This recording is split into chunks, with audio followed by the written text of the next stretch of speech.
Bapak-bapak, ibu-ibu, dan saudara-saudara sekalian. Sebetulnya Gus Iim ini amalnya sebetulnya sudah banyak sekali. Sangat banyak sekali. Karena apa?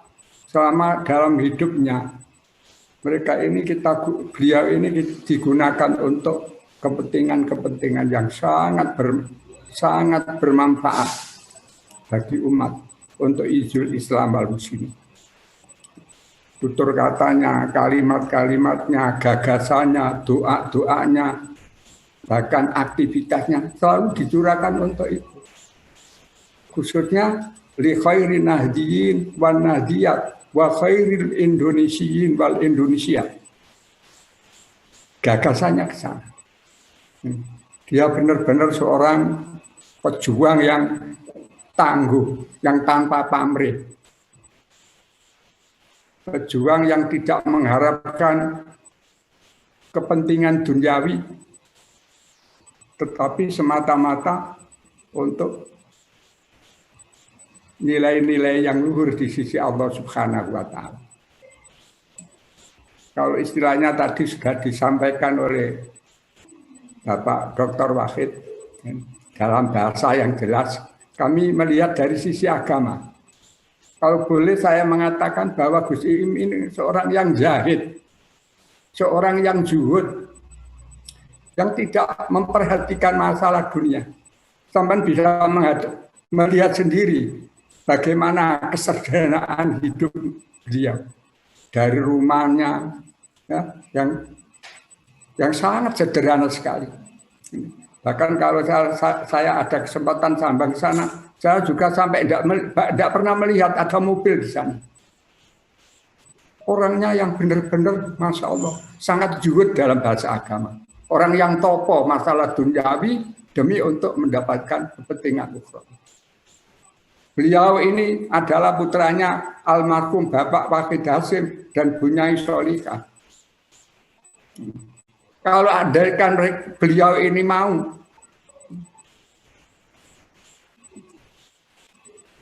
untuk mencari masalah kedudukan misalnya atau masalah materi, saya kira gampang. Tapi begitu beliau ini sebagai seorang yang jahit, seorang yang topo, bisa kita lihat.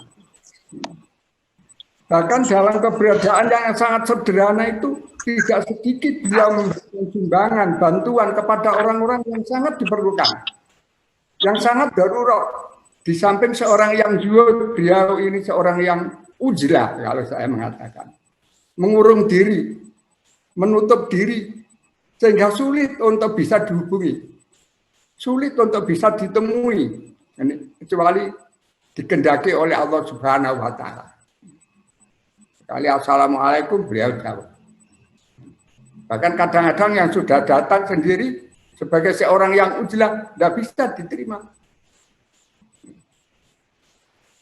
Alhamdulillah kami sendiri selama bergaul sejak akhir 80-an sampai dan awal 90-an secara fisik ini diberi kemudahan oleh Allah Subhanahu wa Ta'ala. Bahkan hampir minggu tiap hampir minggu teleponan sama saya. Yang terakhir adalah membicarakan masalah COVID-19. Dalam keadaan beliau yang sudah sakit masih memikirkan keadaan Indonesia tentang corona. Ini sangat luar biasa menurut saya. Sebelum ada orang lockdown di rumahnya sendiri, beliau sudah uzlah di rumahnya sendiri. Tutup bicara, tidak banyak bicara kepada orang lain. Ini Gus Iim. Oleh karena itu saya kok meyakini, saya meyakini bahwa Gus Iim ini ya orang yang sangat-sangat baik sekali. Dan mudah-mudahan diberikan husnul khotimah. Keyakinan saya husnul khotimah beliau ini. Satu alasannya adalah sudah sekian lama beliau sakit.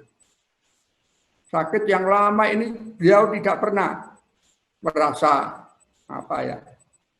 gerundel apa, merasa sumpek atau tidak ridho dan lain sebagainya. Beliau ini sadar, sesadar-sadarnya bahwa ini merupakan ujian. Semua orang ya ada ujiannya, walaupun bentuknya macam-macam. Samping uzlah, Zaid juga beliau ini sabar atas takdir. Orang yang sakit, diberi kesusahan sakit oleh Allah Subhanahu wa Ta'ala, terus dia ridho, menerima, tidak gerundel, itu diampuni dosa-dosanya oleh Allah Subhanahu wa Ta'ala. Mudah-mudahan Pak Iim juga demikian. Ini satu. Yang kedua, beliau ini saya yakin husnul khotimah. Karena apa? Saya melihat pada waktu pemakaman sangat membeludak ini. Orang-orang yang takziah ke pondok pesantren Denanyar. Saya sendiri menyaksikan. Orang kok sekian banyaknya. Ini sebab Pak Iim yang tidak pernah terkenal di muka umum.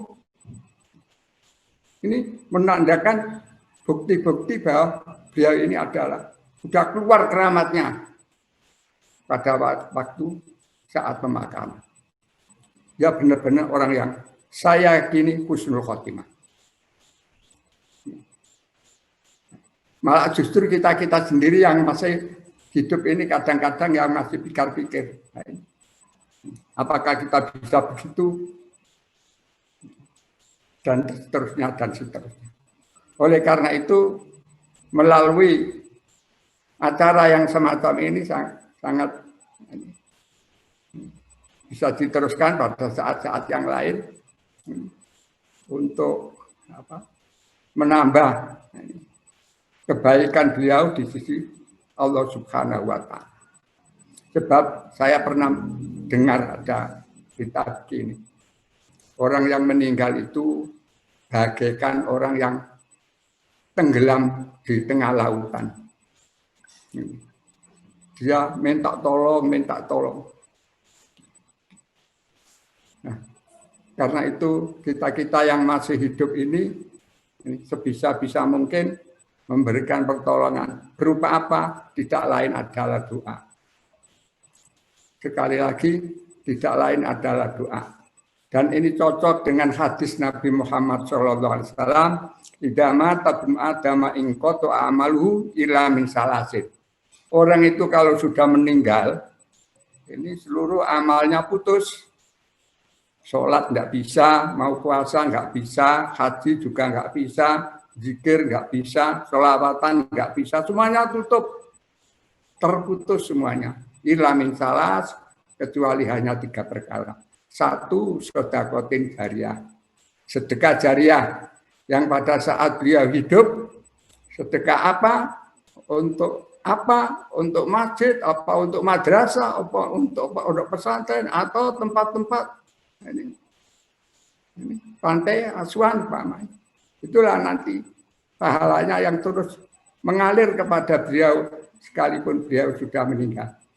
Yang kedua ilmu, beliau punya ilmu yang banyak ditularkan kepada handai tolan, kepada para teman-teman. Itu juga bisa ganjarannya terus milih, mengalir kepada beliau. Dan yang ketiga adalah waladin sholihin yad'ula. Anak yang soleh yang bisa mendoakan kepada si mayit, kepada orang tuanya. Anak yang soleh ini tidak harus anak kandung, bisa anak tiri, bisa anak pungut, bisa anak-anaknya tetangga, atau bisa semua teman-teman. Itu juga termasuk waladin sholihin, asal mau mendoakan kepada almarhum. Seperti halnya yang dilakukan pada malam hari ini, malam ke-7 atas wafatnya beliau, dengan bacaan khataman Al-Quran, diteruskan bacaan Yasin, bacaan tahlil, ini semuanya termasuk waladin wa waladin sholihin yad'ula. Ini yang ganjarannya terus bisa diterima oleh si mayit. mayat ini atau almarhum ini belum di alam akhirat. Beliau ini masih di alam barzakh. Alam barzakh itu semacam gedung ini yang luarnya itu seperti kaca. Orang dari luar tidak bisa melihat beliau-beliau yang sudah almarhumin, tetapi orang yang marhumin bisa melihat kita.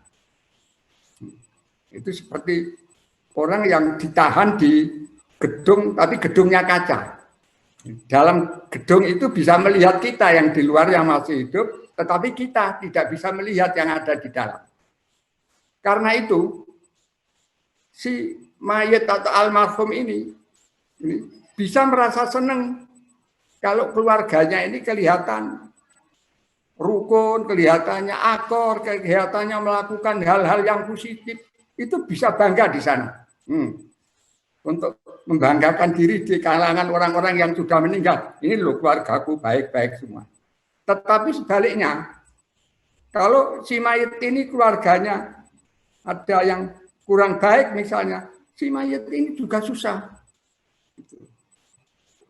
Keluarga yang kami banggakan di sini kok ternyata begini susah. Iki dulurmu, iki lah familimu, iki lah emasmu, iki kan adikmu dan lain sebagainya. Kok begini susah.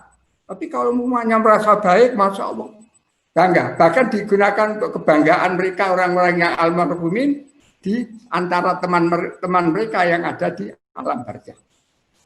Oleh karena itu, ini, ya, semampu-mampu kita lah, ini, kita berbuat yang ini, sebaik-baiknya. Syukur kalau bisa memberikan kiriman Fatihah, ba'dal sholat maktubah dan lain sebagainya. Ini mohon maaf yang sebesar-besarnya, barangkali ini sekali lagi mohon maaf. Kalau umpamanya si marhum ini meninggalkan puasa, ya difidyai atau dikadani. Atau almarhum ini misalnya kok meninggalkan sholat berapa waktu misalnya dalam keadaan sakit ya. Keluarganya harus ngodoni.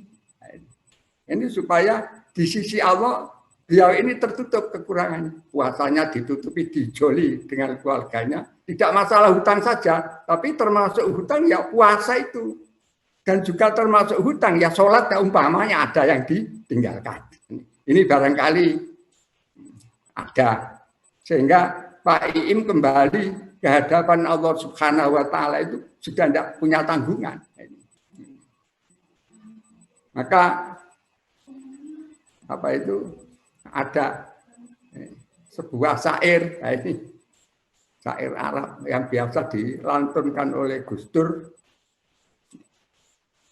Waladatka mukayabna dama bahagia wana suhau lakayat hakun sururo wajhat linab jika mamfikau likabagia inda mautika wakun kadohikon masruro. Anak Adam, kamu dilahirkan oleh ibumu dalam keadaan bahagia, menangis. Wanasu haulaka yadhakun, orang-orang yang berada di sekitarmu yadhakun sama tertawa, masruron dalam keadaan bunga. Melihat bayi yang lahir, bayinya nangis, orang-orang yang nunggui itu semuanya tertawa, gembira. Alhamdulillah bayinya lahir dengan bisa menangis. Wajhat li nafsika, berusahalah dirimu. Man fi haulika bagian, orang-orang yang ada di sekelilingmu menangis. Inda mautika, pada waktu hari kematianmu. Wa kunta dhahikan masrura, sedangkan kamu sendiri tertawa dalam keadaan bahagia. Ini baik-baiknya orang. Kalau pada waktu lahir menangis, sementara orang-orang di sekelilingnya sama tertawa, tapi begitu beliau meninggal, orang-orang di sekelilingnya menangis, sedangkan dia sendiri tertawa karena bergembira di sisi Allah Subhanahu wa Ta'ala. Saya kira Gus Iim itu patutnya di situ. Pada waktu lahir menangis, keluarganya semuanya senang karena bisa menangis. Tapi begitu beliau meninggal, semuanya orang menangisi kepergiannya, sementara dia sendiri adalah tertawa dalam keadaan masrur bergembira. Bapak Ibu yang dihormati oleh Allah Subhanahu wa taala, kiranya hanya itu yang bisa kami aturkan dalam forum yang terhormat ini. Mudah-mudahan apa yang kita lakukan ini sangat berguna dan manfaat, memberikan tambahan sangu buat yang menghadap kepada Allah Subhanahu wa taala. Atas kurang lebihnya dalam kami matur pada Bapak Ibu sekalian, kami barangkali ada kurang dan lebihnya, mohon maaf yang sebesar-besarnya. Wabillahi taufiq wal hidayah, waridha wal inayah. Assalamualaikum warahmatullahi wabarakatuh.